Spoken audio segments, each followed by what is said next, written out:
What's going on, everyone? Welcome to the SHIPIT Nation PGA DFS show for the Zurich Classic. A little bit different setup here this week. Tambo is out, and it's going to be a solo hoop show.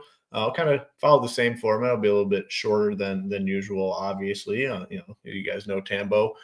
He likes to talk, so he's not here. More words for hoop, but it's going to result in a shorter show. But we'll go through. We'll talk roster construction, game theory, that sort of thing, and kind of go from there. One thing to note at the top.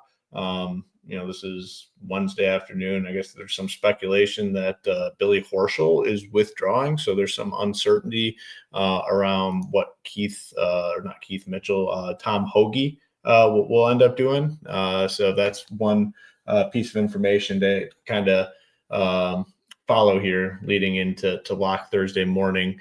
But as you can see here, I have SaberSim up like we always do. We're partnered with Saber. I'll hit the marketing stuff here in a minute, but I just did want to note I ran this 1,000 teams and kind of extreme in terms of what we're getting here. 98% Morikawa, 90% Gerard, McGreevy, 76. So I want to put some caps in here. I'm going to put 45 in here for him. Gerard, definitely don't want 90% him. McGreevy, we're going to put 20, and then I'm going to rerun it, and we'll kind of come back and see. I'll put 40 in here for Sahith, Hisasune, and his partner, who I actually do like, getting 30%. Doug Gim getting 30. So I'm going to just kind of put some caps in here so we don't get some of these really inflated numbers. I'm going to rerun it and kind of see what comes up. We still have the promo going, DGen 75. So for a month, you would just pay $24 and you get access to all our content plus SaberSim Core, which can build up to 250 lineups, all our projections, ownership for all sports, not just PGA, the Stone, slate plans, rankings, education course, and most important, well, not most importantly, but very importantly, our Discord community, which is the friendliest in the industry. A lot of very positive feedback in our Discord chat. I mean, there's no toxicity. People in there 24/7, like-minded individuals looking to help one another. All right, let's see if we can get back to business here. Yep. All right, so it's still running.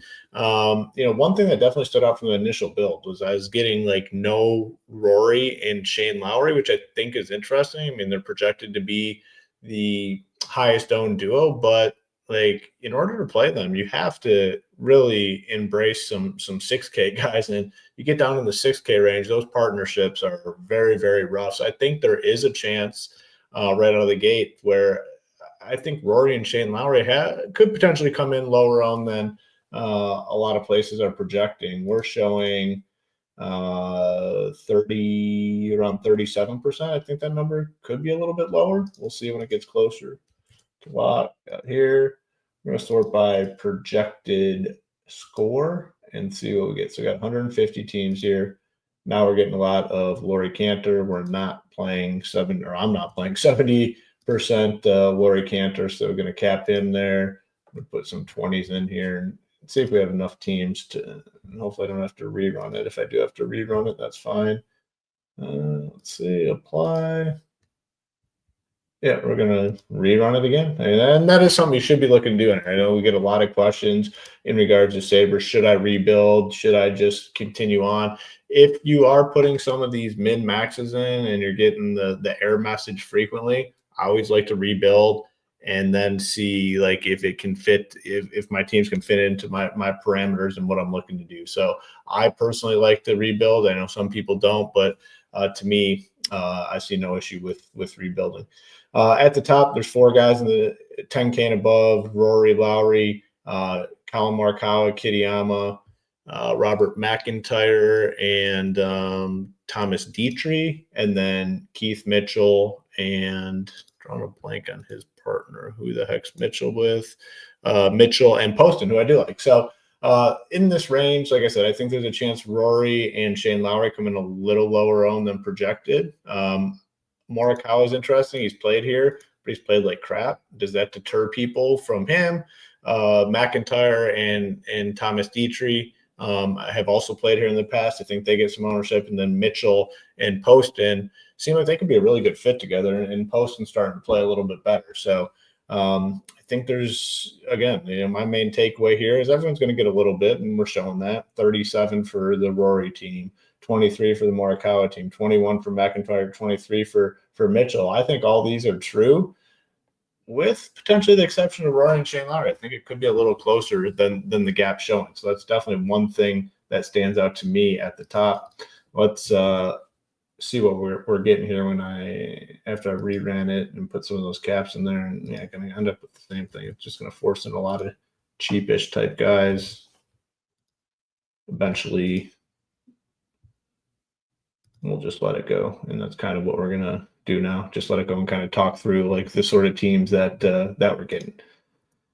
I'll continue to go through like the tiers. You got the Ben Griffin team, Wyndham Clark's. I told you the Billy Horschel situation. Apparently he's withdrawn maybe, but there hasn't been verification from the PGA communication team. So, once that comes out, there will be adjustments. Sahith and then the Hogard brothers. In this, I did like Hoagie and Horschel as a team. I think they could definitely play well in this, but that's definitely one thing to take note of. Griffin, Novak, fine with them. I think Wyndham Clark and Taylor Moore have a chance to go a little overlooked. I mean, just two guys that most people are down on. But man, like they could get hot. Wyndham Clark, we've seen it a ton, can get hot in this format, especially when they're playing all four balls, like you have to score. So I'm good with Wyndham. Again, I think they could come in a little lower owned in this range. We're showing 18. I bet it is lower than that. Aaron Ryan, Sahith feel like they're going to be a team that a lot of people play. So I think their number's probably higher than like Clark Martin, especially if for some reason Hoagie and Horschel don't play. Everyone in this range is going to get bumped up a little bit. Grazerman, Nico Echeverria, I'm fine with them. The Hogard brothers, fine with them. I mean, I like, Ryan and Sahith, and again, Wyndham and Taylor Moore, I think have a chance to go maybe a little overlooked. 8K range, couple teams that definitely stand out to me. I mean, I wanted to be on like Sepp Straka, but God, being partnered with Bryce Garnett is not ideal. I'll have some, not super excited. The Canadian guys, Adam Hadwin, Nick Taylor, I mean, they're boys, very close. Have to imagine there's going to be some good continuity between those two. But a team that I like a ton is Ryan Fox and Garrick Higo. Higo coming off a win last week, albeit at the Putnakana Championship, but that's fine. A win's a win. And then Ryan Fox, I think, is fine in this format where he can just kind of bomb it off the tee. The Fitzpatrick brothers, I mean, whatever. I mean, Matthew Fitzpatrick has just been so bad recently. I guess, maybe a little better. 40th at the Masters, 38th last week. That was like a no-cut event. Cantor and Jordan L. Smith, I think, are interesting at 8K flat. Both guys have had some recent success. Cantor has actually been playing over here quite a bit recently. Limited success. I know he missed the cut at the Masters and then also at the Players, but this is a weak field, and I think both these guys could have success. The ranges start to get much, much bigger. The 7K range, pretty massive. And honestly, I mean, I don't mind this format at all. It's something different. I like that's why I like the match play. It's something different, but the problem with this is the field, and it falls off rather quickly after the 8K range. I mean, some of these 7K pairings are just complete dust balls. The first one, 7,900, you got Vegas and Kevin Yu, who, I mean, don't mind that team. I think there's definitely some birdie potential there, but I mean, you start looking at some of these partnerships and it's bad. Like Ryan Gerard and Walker, Pavon and Victor Perez, Jake Knapp and Sapin, Bud Cauley. So Bud Cauley's been playing really well. Partner with freaking Kevin Tway. Kevin Tway has been just ass for so long. So it makes it tough. Let's see what we're getting with our build here in this range. We'll sort it by salary. So we're getting let's see, the Kevin Yu team. So we're getting a lot of this range. 23% of the Kevin Yu team, 20% of the Rico Hoey team, 24% Max McGreevy, 25 Doug Gim. Alex Smalley, 20. Bridgman, 22. Gerard, 22. So we are getting Bug Cauley, 22. So we're getting a lot of exposure in this range, and I'm guessing it's because it probably wants to avoid the 6K range. Yeah, we're not getting much when you come down to the 6K range whatsoever. So the Rory, we're getting 20% Rory now that I kind of made these adjustments. Rory and Shane Lowry. I want to look at those teams and see what they look like. So you got Rory, Shane Lowry, then very balanced, all 7K guys, all 7K again, all 7K. So that's why at the 7K range, we're getting a lot of exposure, because these Rory teams are going to love just going balanced after. Look at almost all of them. And this is based on projected points. So it could change if I go to like SaberScore or if I run the contest sims, but let's go to SaberScore and then kind of see if that changes the teams we're getting with Rory. So let's see, we're down to 10% Rory. Pull that up, looking a little different now. It's Rory, Morikawa, and then man, that's a tough looking team after those two. Same thing, Rory, Morikawa. Rory a little more, Rory McIntyre here. Got Rory McIntyre, Mitchell, McIntyre. So it does like going the stars and scrubs when you go by SaberScore opposed to projected points, which I think is somewhat interesting. Do we get any balanced Mitchells in there? Wyndham Clark at 95. So I guess that is somewhat interesting, the difference between just projected points and what SaberSim kind of wants to do. Definitely a difference, because you saw all those Rory and Lowry teams were mid-tier when you go by projected points, but you implement SaberScore, it's a little bit different. And yeah, same thing, getting a lot of the Morikawa stuff here. If you sort by our exposure, Sahith, we're getting, and they will be popular. Like I said, I think this number does end up being a little bit more than the 16 that we're showing. All right, I want to come back and I want to go through the 7K range, just rattle off some guys that I am interested in. Max McGreevy and Sam Stevens. I kind of like that pairing. McGreevy's been playing pretty well lately. Had better success, I think, like a couple months ago, but still making cuts, 7,800. Don't mind him. Sam Stevens, decent enough. I mean, you're just looking for two competent golfers really at this event. You can't be too picky. I know people are interested in Doug Gim and Chan Kim. Moderate interest there. I like the team of Bridgman and Phillips. Phillips makes eagles. He's a scorer, and he's had some good results. 18th at the Valero, 32 at the Houston Open, 42nd at the Valspar. Probably one of my favorite teams in this range. Hostler and Putnam, two competent guys. Like I said, I'm looking for two PGA Tour caliber guys. And I think you get that with Hostler and Putnam. So I'm good with that pairing. The Bug Cauley stuff, Bug Cauley's been playing great, but man, paired up with Kevin Tway, that's pretty difficult. The Paul brothers, 7,300. Yeah, I'm fine with them.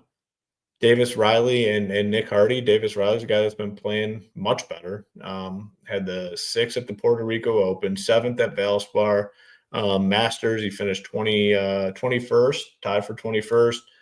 He's been playing well, so interested there. Siwoo Kim's a name down here for sure. It looks a little out of place in this event being so low, but it's because he's partnered with Sangmoon Bae. 7,200. Bae has barely played at all, so it's really tough to trust them. But I will, when I get down here, take chances on one guy opposed to the team if need be.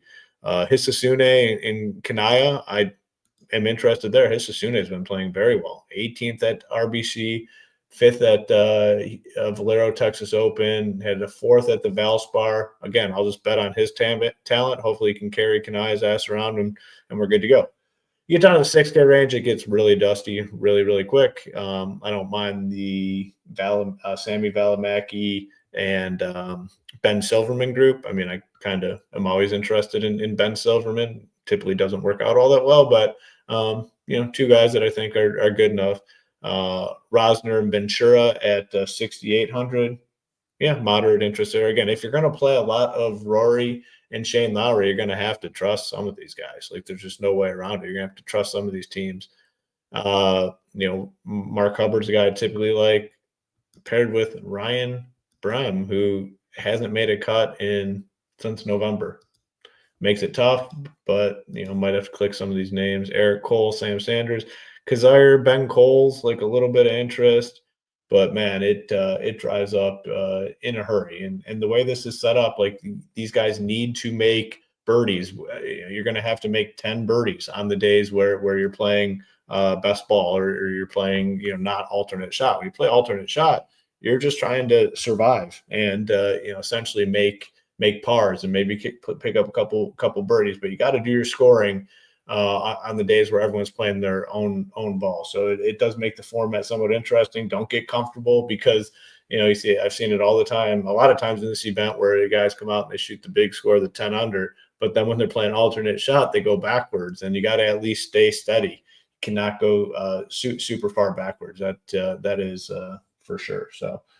It's a different event. 80 teams, 33 make the cut. So kind of on par with what we see each week in these, PGA Tour events where top 65 make it. Got 80 teams, and the 6 to 6 most likely will be pretty darn low. But as you can see here, again, my main takeaway for sure from the show and this build is the fact that I think there's a chance that Rory and Shane Lowry are a little bit lower than we're anticipating this week, just because when you click the name, you got to come down to that 6K range. You come down to that 6K range, it's not fun clicking those teams down there by any stretch of the imagination. So a quick show, just give you guys some of my thoughts. All our content will be up. The slate plan's up.